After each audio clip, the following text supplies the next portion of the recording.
Hello there. Well, I'm about to talk about some of my experiences while I've had Moldavite, although they're not specifically pertaining directly to Moldavite. Well, not all of them anyways, and I have an abundance, and it's just the quickest, fastest way for me to explain them all rather than type them all out, although I could do that.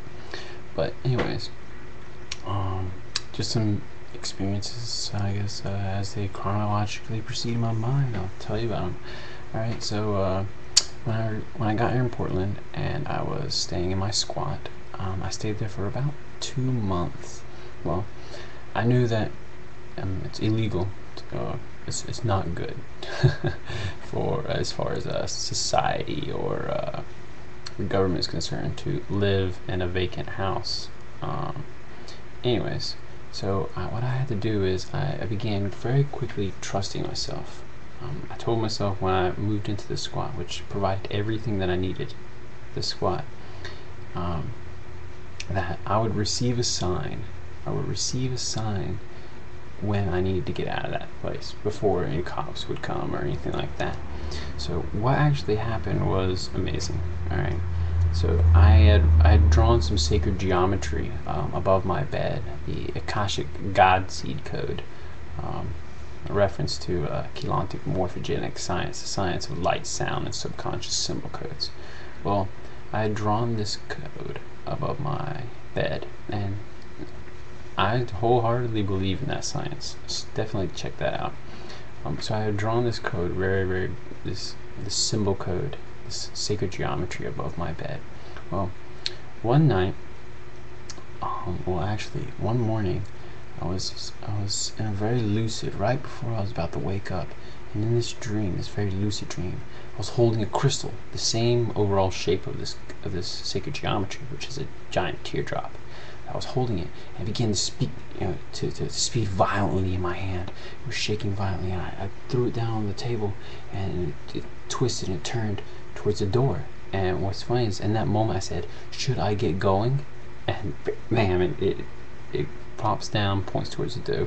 In that moment, I woke up, and that was the morning that some interesting stuff happened. So I go throughout my day, and on my way back home, I was smoking a little pot at the time, and on my way back home, some fruit. I had received a couple more signs throughout the day, but I just, you get to a certain level, you're not listening to yourself. You have to learn to trust yourself. You have to learn how to differentiate between the fear and the love. Love, it has a sense of humor, I've noticed. Love it. Anyway, so I'm walking into the gate behind this house that I'm staying at, and an orange falls onto the ground, and I look at it and I said, "Oh, you don't want to go in there either." And I made a mental note of me saying that. So I was like, I got this feeling, this resistance. That's what it feels like. It feels like a resistance inside of you to not go that way.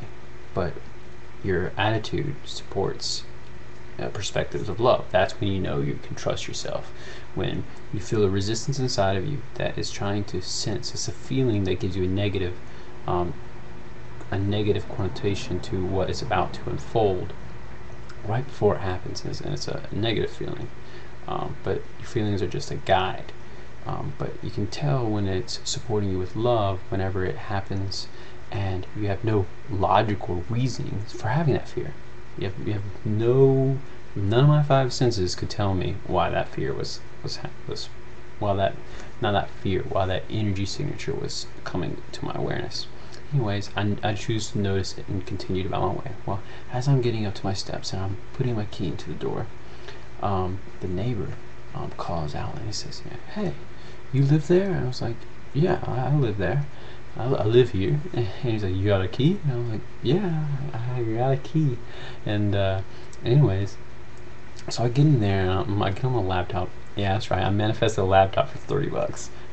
Anyways. I get on my laptop and I'm researching more chelantic science. I'm doing some studies and stuff. And anyways, a little bit while earlier, I hear bum, bum, bum, bum, bum. And I was like, I know the people that I've invited to my squat, they knock a certain way for me so that I know who's knocking. It's silent. Bum, bum, bum, bum, bum. I'm like, oh, Alright, so I'm slowly but surely packing up all my stuff into whatever bags, and I got this all prepared in my mind. You know, dish out the window, shimmy down the tree. I'm on the third floor. You know, whatever I gotta do. So, anyways, I surrender, and I just calmly pack things as quiet as possible. The walls are paper thin. If I walk in the house, you can hear it from the outside. Big house too, but paper thin walls. Anyways, I hear some commotion outside, and I very casually, very sneakily get up to the window, and I hear what's going on there. What had actually happened is they had found a young lady in the basement. Now, interesting thing happened is the day before, my friend Paul and I are walking from downtown to the house, and I wanted to show him a squat. Well, as we were walking, we reached the corner of the house. Somebody was at the door. This young lady, and she comes around and says, well, I heard this house was up to squat. Do you know who's squatting it? And I was like, at the time I still had a bit of an ego detachment in this area, and I was like, yeah, it's my squat. I put that aside, and moments later, because I noticed how I was going to say it. But you know what? You can squat the basement. Basement doesn't have a lock, and you're free to put a lock on it. But you can squat the basement. It has power, it has water. And she was like, oh, okay, yeah, thanks. So I let her squat the basement the day before.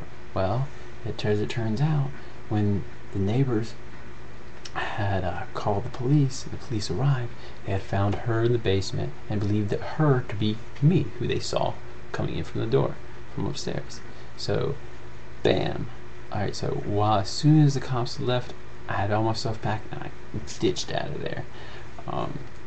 Awesome synchronicity in that experience. And it just so happened that a couple days beforehand, I was at the park, and I had met this lady, and she had told me about some home called the Ark, and this house, the Ark, was a community home striving for sustainable living, and all spiritual and super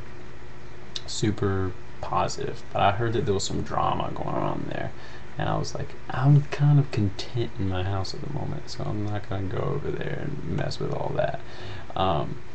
Well, if you're content, you're not growing. That's what I've come to learn. If you're content, you're not growing. You can be satisfied with what is, but you need to be constantly pursuing the next objective.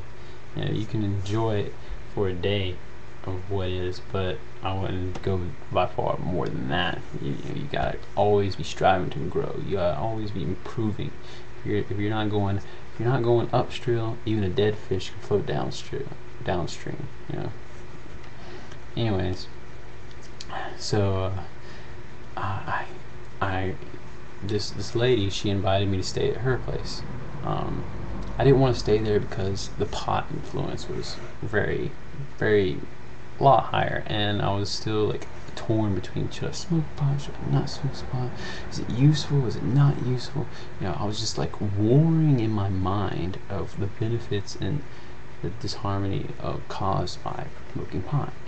And I'll just go ahead and share my perspective on pot at the moment. It comes a point in everyone's experience where the things that once helped you become your crutch.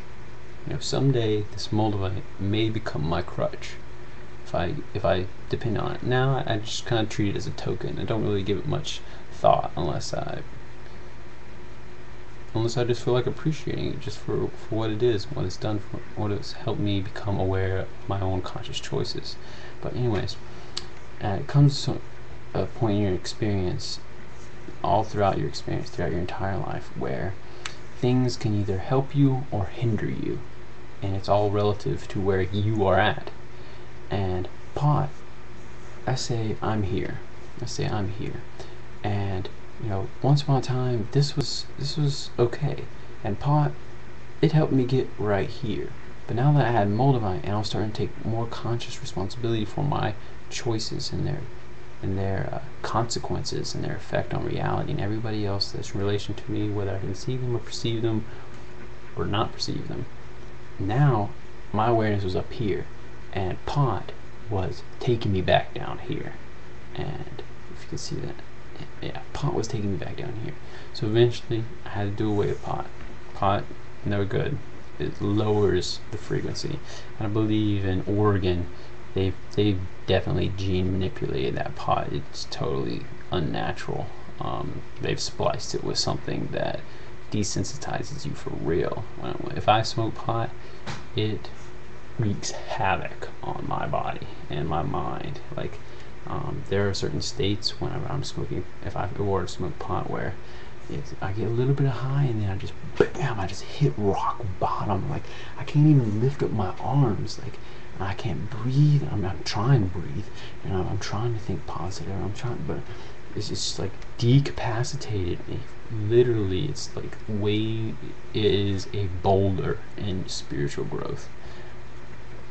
Once you make enough choices and you see enough times where the consequences have backlashed on you like that, especially from smoking pot or alcohol or any other type of mind-altering substance besides a couple that I advise experimenting with a little bit,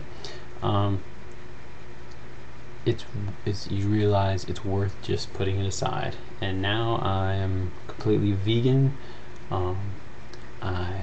I'm currently right now fasting on water and wheatgrass juice. I enjoy ginger tea and green tea, and it really, I'll talk about fasting and stuff like that later, and wheatgrass and stuff like that, because it helps me teach in order to talk to an object. But imagine all you guys out there.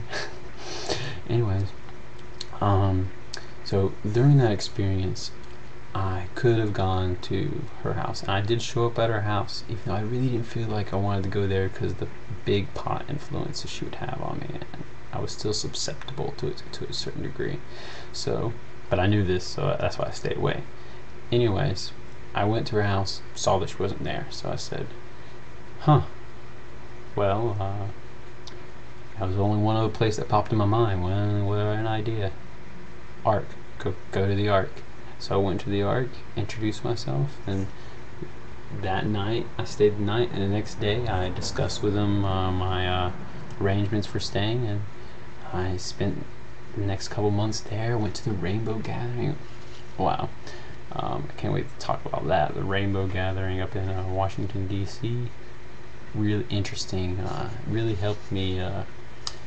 Really, gatherings of a lot of people really amplify your ability to manifest something that you intend.